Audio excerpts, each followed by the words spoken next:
Good morning, everyone. We are pleased to have such a nice gathering of our local servicemen and women. Today we celebrate your commitment to servicing the military needs of the United States of America.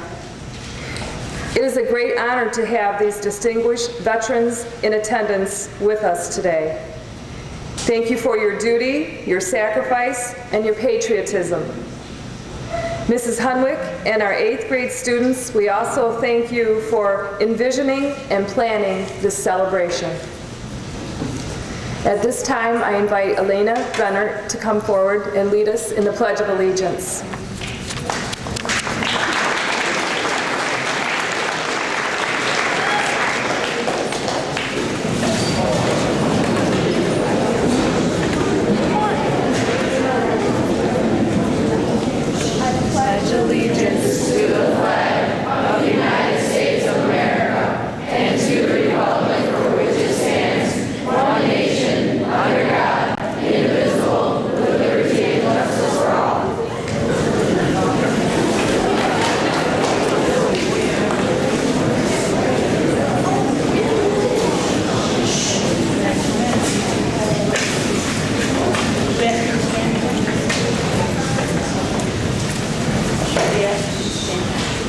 Would you stand again, please?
Thank you, Mrs. Armstrong and the 8th grade band. That was wonderful.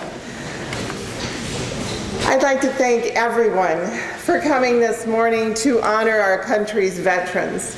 This is a special day that's set aside to honor our men and women who have served in the United States military. The PowerPoint presentation was created as a joint effort by my 8th grade social studies students as a tribute to you for this morning. Some of the images that were powerful to them, and they wanted to share those this morning. Originally, this day was called Armistice Day to honor the end of World War I on the 11th hour of the 11th day of the 11th month in 1918. In 1954, it was renamed Veterans Day to honor all veterans of all eras. Our veterans have endured hardship, pain, loneliness, and sacrifice as they have committed themselves to the defense of the United States of America. Many have made the ultimate sacrifice, and we remember them today as well. One of our most important charges as teachers is to help our students learn about the rights and responsibilities of citizenship. My social studies students have studied the history of the founding of our country, including the many sacrifices that were made by our very first veterans during the Revolutionary War. We've talked about service and patriotism and heard firsthand accounts on videos from veterans of different eras. Students have learned the history of Veterans Day. The very first week of school, my students were challenged to choose 2 service projects that they would like to do this year. They were each given an index card, and I told them to put down 5 ideas. And I didn't have to get too far through them to find that the #1 choice that they wanted to do as their first service project was something for our soldiers, and their second choice was to do something for our elderly. So we are in the beginning stages of a major project in February to send boxes to our soldiers in Afghanistan and Iraq, and to make lap quilts for our veterans in the VA hospitals. So you'll be hearing more about that as it gets closer. Today is all about seeing and meeting and honoring some of our community's veterans. So sit back and enjoy the Armed Forces Salute performed by our 8th grade band.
You didn't sound like that in 6th grade, did you? It's wonderful. Students each wrote a short essay on why they are proud to be an American. And this is another salute to our armed forces.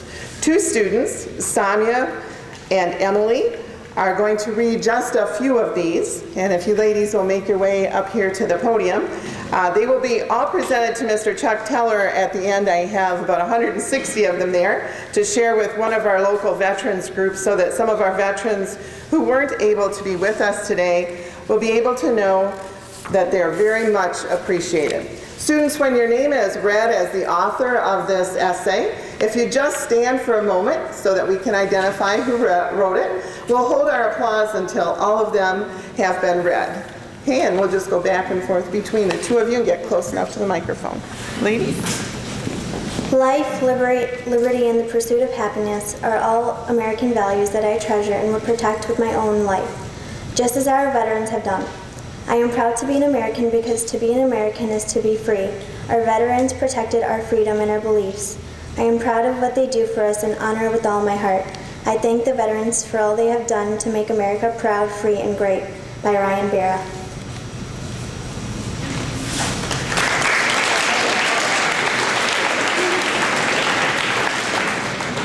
America is a great country because of our veterans. I am not only privileged to live here, but I am proud to call myself an American citizen. We are only free because of you. We have fought so selflessly. I am proud to be free and have rights. In America, I can say how I feel, be who I am, and be free. Thank you for that. Thank you for all the sacrifices you have made for our country and for every individual who lives here. You are also so brave. You will never know the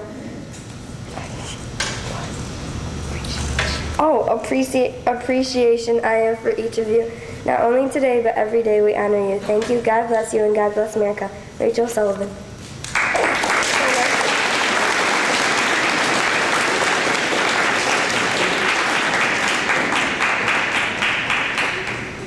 I am proud to be an American because America represents freedom. I think the love and devotion for our country should be credited to our veterans. Veterans are the heart of this country. They fight every day for everyone, no matter what race, age, or gender. They care enough for our country and its people to risk their lives for our rights, and more importantly, our freedom. A lot of people take advantage of the things we enjoy as citizens and don't take the time to thank our veterans. Because of them, we have liberty, justice, and freedom. Thank you, veterans, for everything you have done for our country and its people. By Erin Stockwell.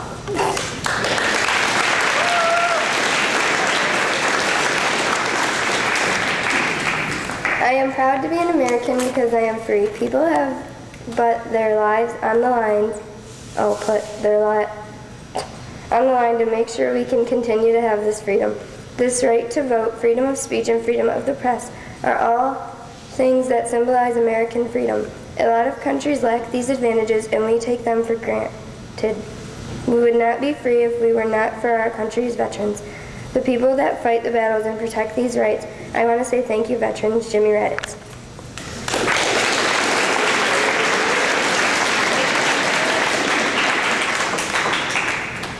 I am so proud of all our veterans because every single one of you made our country great as what it is today. In risking your lives, you gave us freedom to live ours. You are very brave, and I look up to you with the greatest respect. By Aaron Gallagher.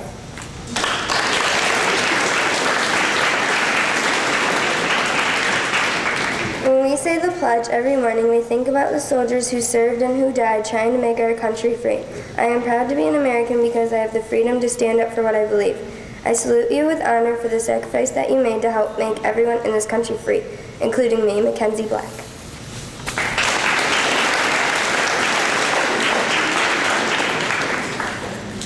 I never really thought about what being an American actually meant until recently. Now that I realize what it really means, it brings tears to my eyes to think about it. I know now that many people in the world don't have running water and some have to walk miles just to get buckets of water for the day. They have to ration water in order to do the necessary things in life. Other people don't even get to sit with friends of the opposite sex because of their government. They don't get to choose their religion, music, or career. I love the things that I have now more than I used to. I get to choose what I want to be, and I used to take that for granted. All of our nation's men and women fought for those things, and I thank all of you who fought in the blood and mud of war. I appreciate all that you've given us and all that you've sacrificed. Thank you, Trey Lumpkins.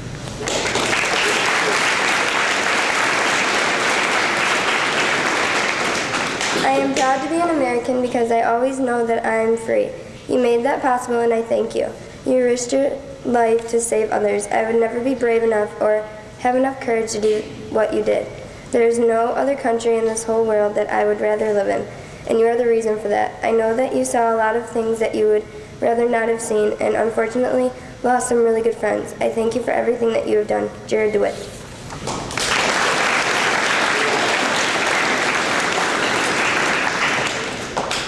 Land of the free, home of the brave, we speak our thoughts, we spread our wings. We cross the sea and feel the breeze, some die, some prosper, but we always prevail. We hear the shout, we run and flee, we hit the target, we grin and cheer. Land of the free, home of the brave, oh how I love this day. By David Zinkel, in honor of his grandfather who died last weekend.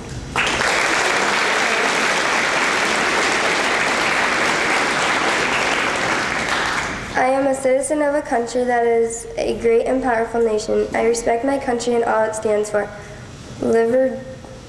Liberty, justice, equality, and the pursuit of happiness. I serve my country in every way I can.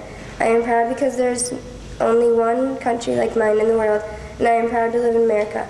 I am proud of every single man and woman who has served this country. I respect them to the highest degree. President Kennedy once said, "Ask not what your country can do for you, ask what you can do for your country." The United States veteran didn't ask for anything. They fought for their country. I am a proud American. Jackson Harmer.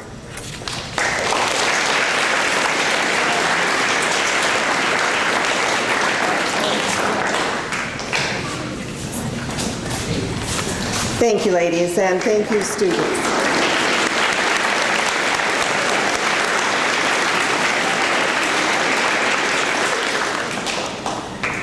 Thank you for sharing your thoughts and appreciation with our veterans. Would all students who have a veteran here today or have a veteran in your family please stand?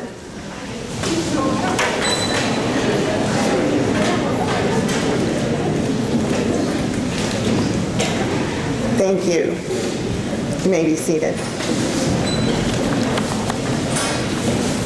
Service to our country is something that is very important and touches all of our lives. Veterans, as I call your name, would you please stand for a moment? And students, let's wait until everyone's been introduced before we applaud. That way you won't miss any of the names or information. And if I could have my 4 people who are helping give the gifts out, if you could come up. We have a bag for each, the ones over here. They'll each get a bag. Our World War II veterans will also get one of the red hats. So as I call their name, pay attention if they're a World War II veteran so that we can give them that also. And we'll start with Mrs. Cindy Armstrong, our band director, who served in the United States Marine Corps and was the very first female member of the Commandant's Own. She served from 78 to 80. Mrs. Armstrong.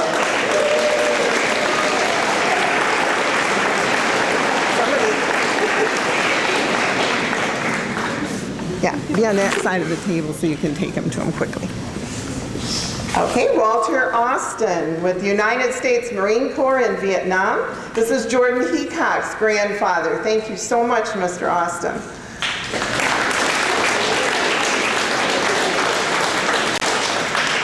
Stacy Bell with the United States Air Force, and she is currently serving. She's at Selfridge.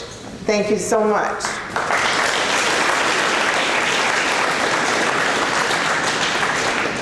Mr. Adam Bennett could not be here this morning. We'll send his gift home with his son. He's ill today, but he's a current member of the United States Army. Les Blaine with the United States Marine Corps, who served during 67 to 77, served near Da Nang, Vietnam, and received a Purple Heart. He's a grandfather to Danielle and Nicole Tucker. Thank you so much, Mr. Blaine.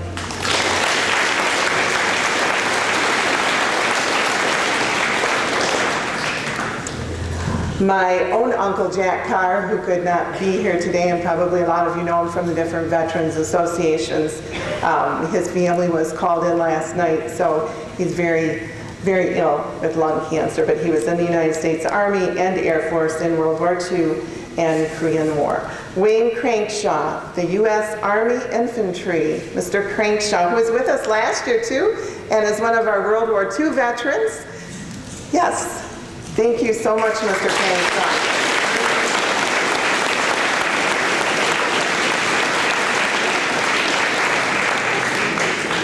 Mr. Harold Delore with the United States Army and Vietnam. Thank you, Mr. Delore, for coming.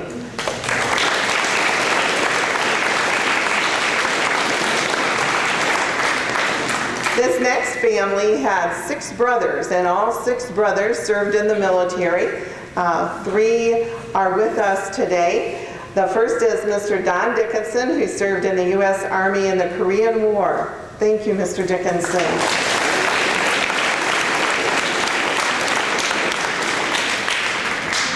You beat our family. I have 5 brothers who served. This next one is James Dickinson, who served in the U.S. Army between World War II and the Korean War. Is that right? Okay, great.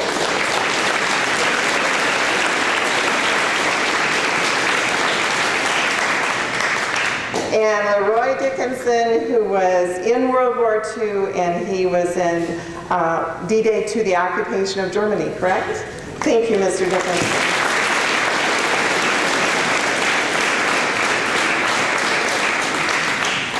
Jeff Duchesne with the United States Navy, who served aboard the USS Midway. He's Keenan Sharp's guest, and he served from 72 to 74. Thank you, Mr. Duchesne.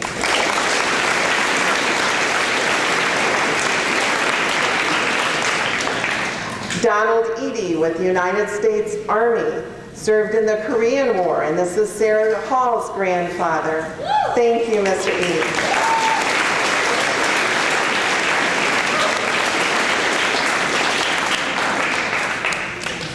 Mr. Jim Goodrich with the United States Air Force, who served in Vietnam.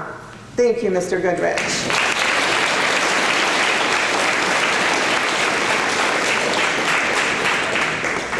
Mr. Armand Hillick, who served in the United States Army during World War II, and we're going to hear a little bit from him later.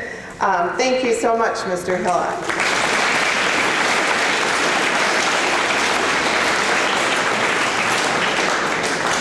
Mr. Hoyninghausen, who served with the United States Army, and are you currently serving? Currently serving, 1985 to present. Okay, thank you so much.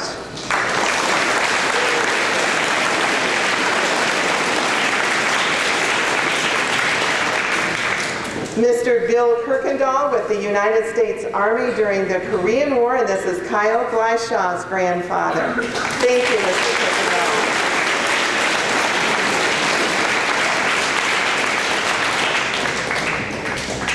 Mr. Grant Logren, who served with the United States Marine Corps and the United States Navy in World War II and in the Korean War, and is a Bronze Star recipient, and is Miss Christenberry's father. Thank you so much.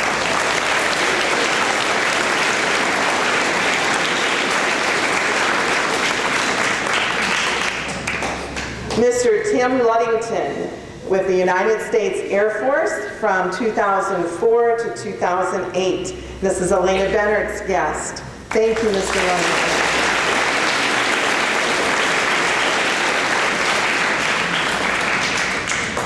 Mr. Leslie Luther with the United States Army, who served during the Vietnam era. Thank you, Mr. Luther.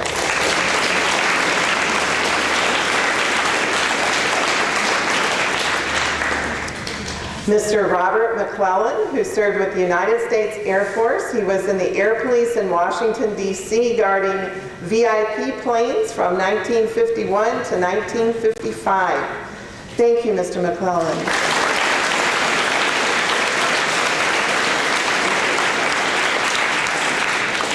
Mr. Elton McKenzie with the United States Army, who served in World War II. He is Krista Warwick's guest. Thank you so much.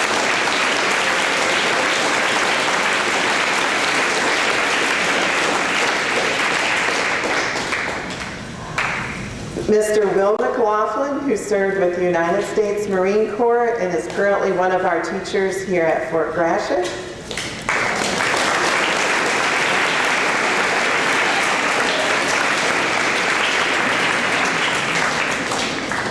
Mr. Doug Nelson with the United States Army, who served in Vietnam from 68 to 69, and he is a guest of Tyler Friend. Thank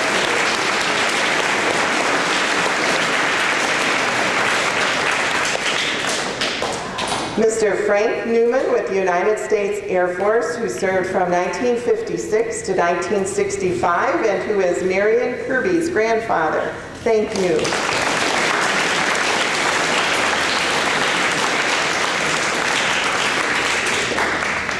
Mr. Pristikowski, did I say that right? Okay, Mr. Todd Pristikowski, United States Air Force retired, and this is Kyle's uncle. Thank you so much.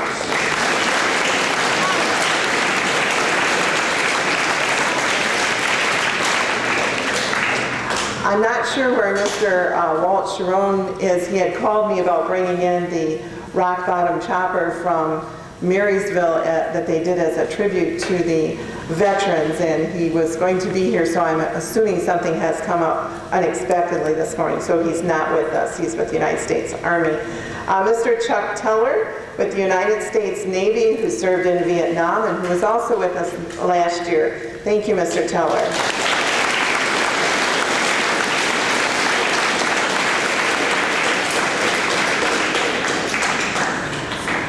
Mr. Don Whittingham with the United States Navy, and this is Kylie Whittingham's grandfather. Thank you so much.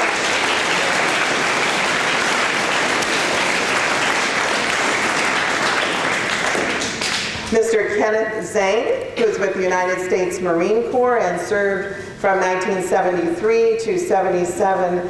Last year, his father was here with us, and he passed away in March, and we extend our sympathy to you, but we're so glad to have you here. Thank you.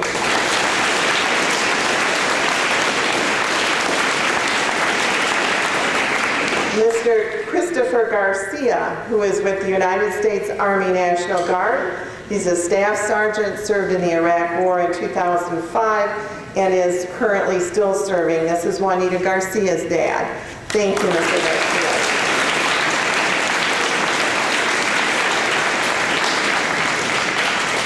Mr. John Beebe with the United States Air Force, currently serving. Thank you, Mr. Beebe.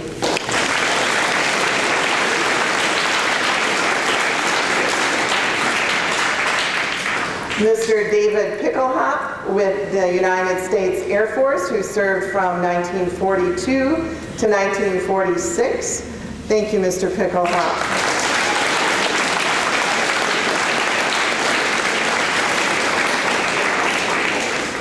Mr. Picklehop, were you involved still at the end of World War II? You were in the service during the end of World War II? Okay, we need a red hat for him and the next fellow too. Mr. William Macklem with the United States Air Force, who also served during World War II. Thank you so much.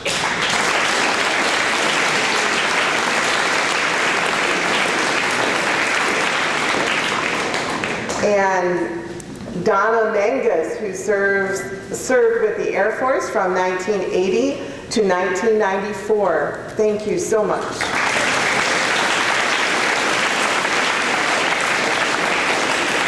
Let's give a round of applause to all of our veterans.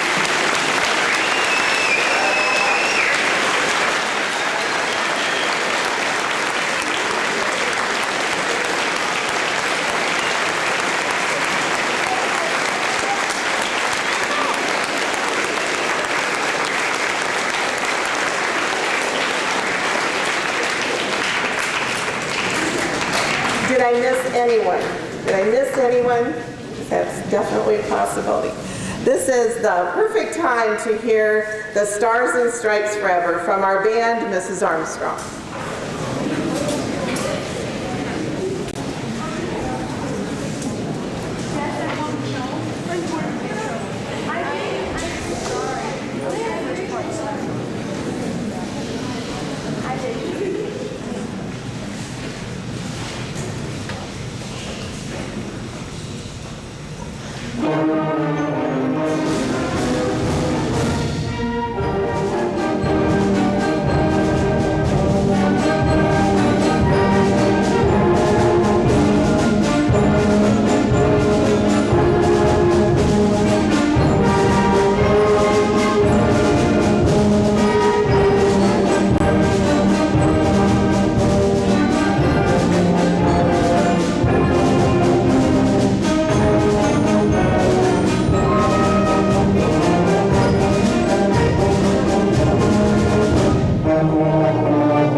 Another round of applause to the band. They're wonderful.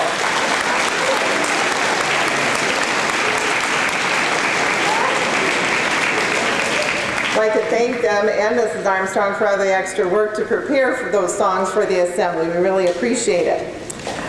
Now Mr. Armand Hillock is going to share a few of his experiences and memories of World War II with us. Mr. Hillock?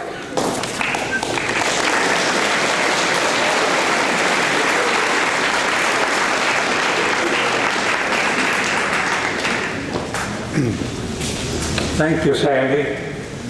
Thank you, students from Keewatin School, for having me here.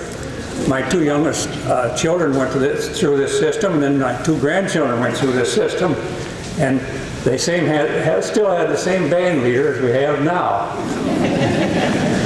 To our veterans, I salute you, and for the ones that we lost, also I salute you.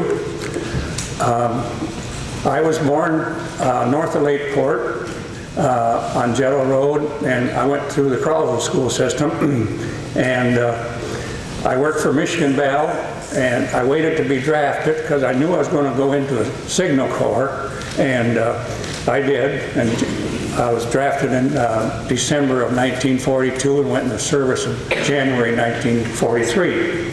And I went to various training camps like Fort Monmouth, New Jersey was a radio school and so forth. And we departed from New York Harbor on the Queen Elizabeth in March 1943, 2,200 troops on there. The staterooms they made into fold-down bunks, and we got served 2 meals a day. We ate at 9:30 in the morning and 4:30 in the afternoon.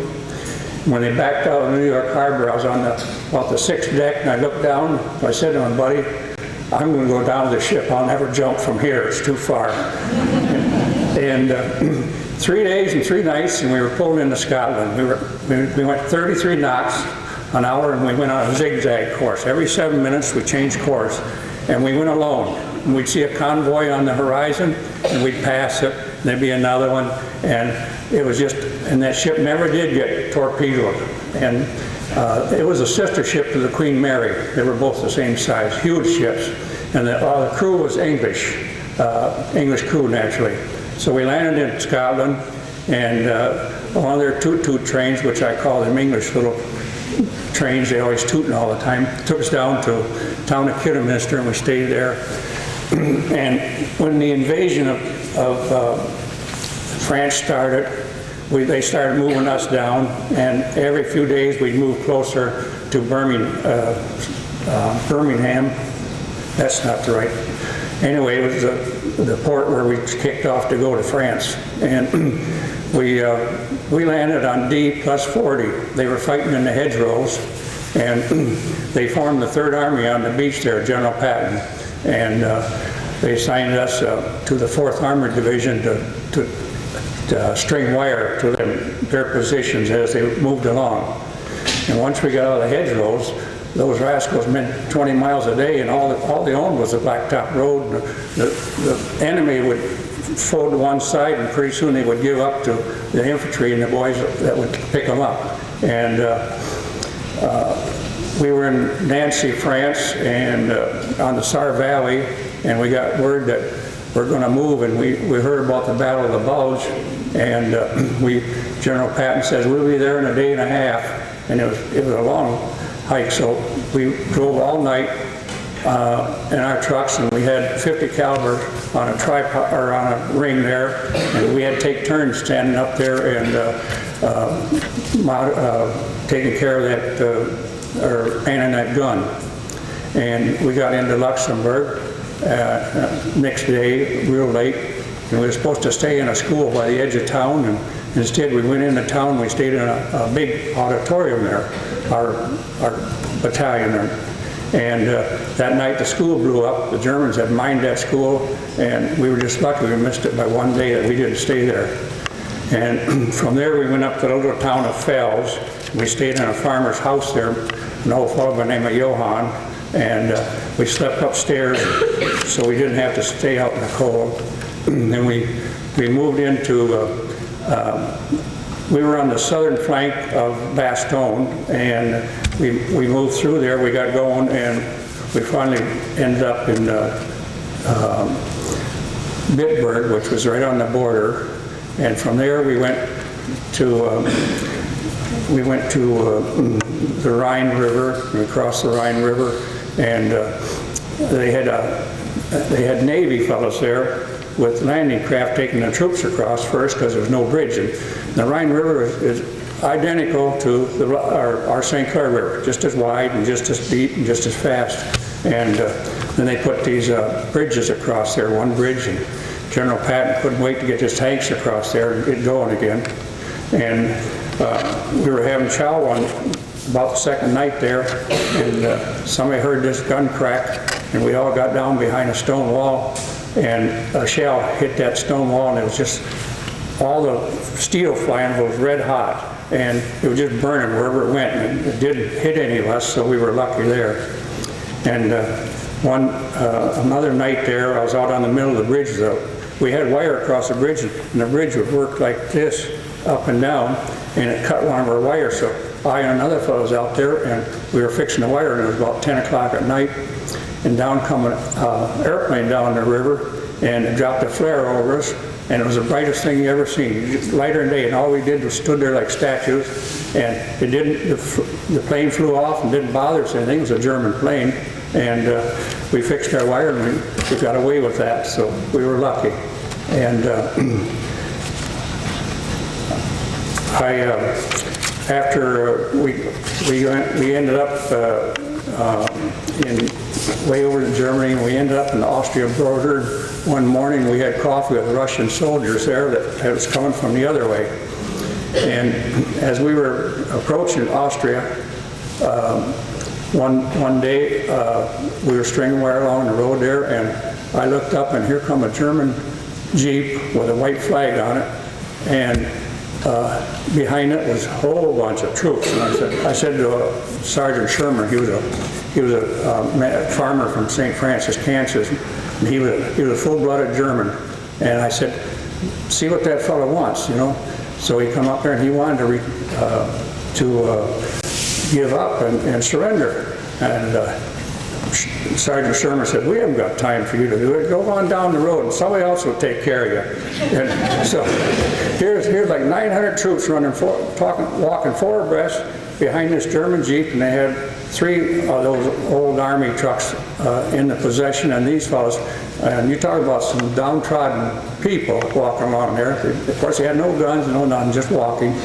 And that night, we saw them in a field. It was raining, and it was out in the middle of this hay field, or farmer's field there, and there were two MPs guarding them. That's all there was for those troops there. But, you know, you stop and think that general, or colonel, was pretty smart. He saved them fellows' lives, because the Russians would have captured them. They would have been in Russia. They had been working in the mines or dead or something. So he saved all those young soldiers there. So it was a good thing. I came home I went over to Queen Elizabeth. I came home on Blue Ridge Victory, and it was about 370 feet long, and it was in the harbor at Nice there. And I looked, and I said to my friend Huff, I said, we're not going home in that thing. I said, the boats on the lake are twice as long as that where I live. And he said, that's it. 13 days on the water, up and down like this. And we landed Christmas Day, 1945 in New York. And then I got discharged in January of 1946. So thank you very much.